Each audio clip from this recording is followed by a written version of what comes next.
Nous venions de voir donc la mise en forme d'un document sous 3 niveaux. Donc nous avons fait la saisie de texte et la ponctuation. Nous avons fait la mise en forme des caractères, la mise en forme des paragraphes. Il nous reste le troisième niveau de cette mise en forme là qui sont les pages. Au niveau des pages, vous pouvez modifier donc ce qu'on appelle les marges, l'entête, les pieds de page, insérer des champs, faire des sauts de page, des sauts de section ou des sections, des colonnes et des notes de bas de page. Donc tout ça se situe au niveau de la page. La page, donc par tradition, c'est un format A4. Après, vous pouvez changer le format de votre page si vous préférez faire du A5, du A3, si vous faites un poster, etc. Nous avons dans notre page A4 ce qu'on appelle les marges. Donc par défaut, le logiciel va définir des marges de 2 cm tout autour de votre page. Donc vous aurez la zone utilisable. Donc ici, c'est la zone qui ne contient pas les marges. Donc c'est là-dedans que vous allez réaliser votre document. À l'intérieur de ce même document, vous avez les entêtes et les pieds de page. Donc là, vous avez le pied de page en bas, l'entête en haut.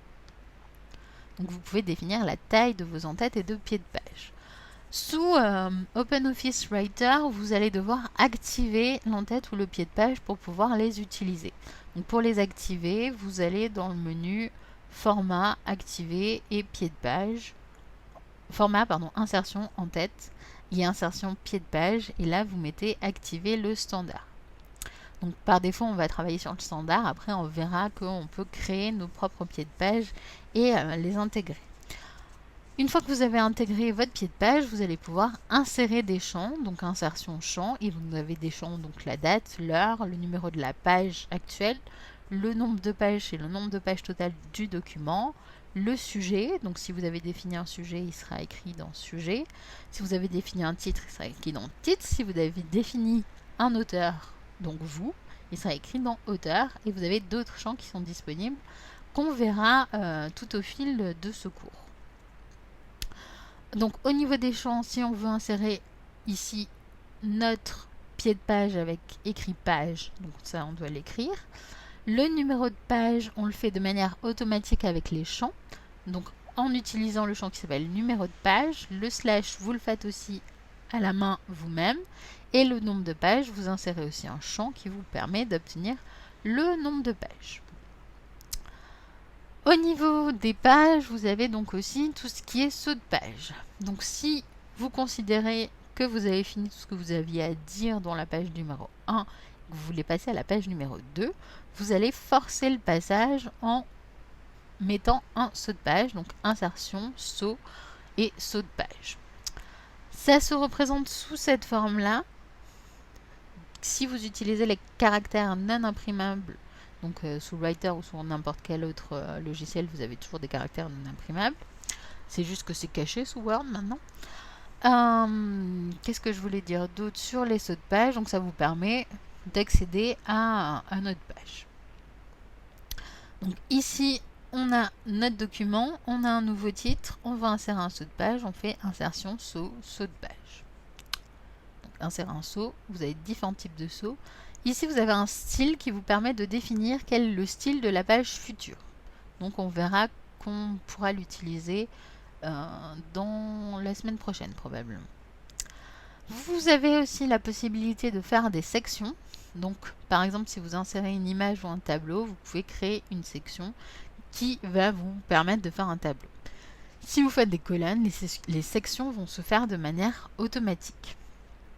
Donc section, colonne, retrait, etc. Vous pouvez insérer une section par le menu insertion, insertion, section. Vous insérez donc une section. Le texte en colonne, donc ça insère des sections de manière automatique. Donc ici, vous avez le texte écrit sur toute la page. Et ici, le texte écrit en 2 colonnes. Et donc, vous avez un saut ici qui s'appelle une section. Vous avez tout ce qui est note de bas de page ou note de fin de page. Donc, bas de page, ça se met en bas de la page. Note de fin, ça se met tout à la fin de votre document. Il va regrouper l'ensemble des notes. Donc ici, nous avons source Wikipédia qui comporte une note de bas de page. Et à la fin de mon document, donc ici, nous avons le lien ou la note de bas de page qui convient à ce qu'on voulait mettre dans le texte. Donc insertion, note de bas de page. Toujours pour les pages, vous avez donc les styles prédéfinis de la page. Donc là, vous travaillez actuellement sur la page standard. Vous avez aussi la première page qui vous permet d'enlever tout ce qui est pied de page et en-tête de manière automatique. Donc après, vous pouvez le modifier en faisant un clic droit et modifier si vous voulez absolument avoir votre en-tête ou votre pied de page sur votre première page, ou vous restez en mode standard. Vous avez le format enveloppe au niveau de la page, le format HTML, le format note de bas de page, le format paysage. Si vous voulez dans votre document donc mettre une page en format portrait et la suivante en format paysage, vous allez utiliser donc le style prédéfini paysage qui va vous la mettre de manière automatique. Donc nous venons de voir l'ensemble des mises en forme, caractères, paragraphes, pages.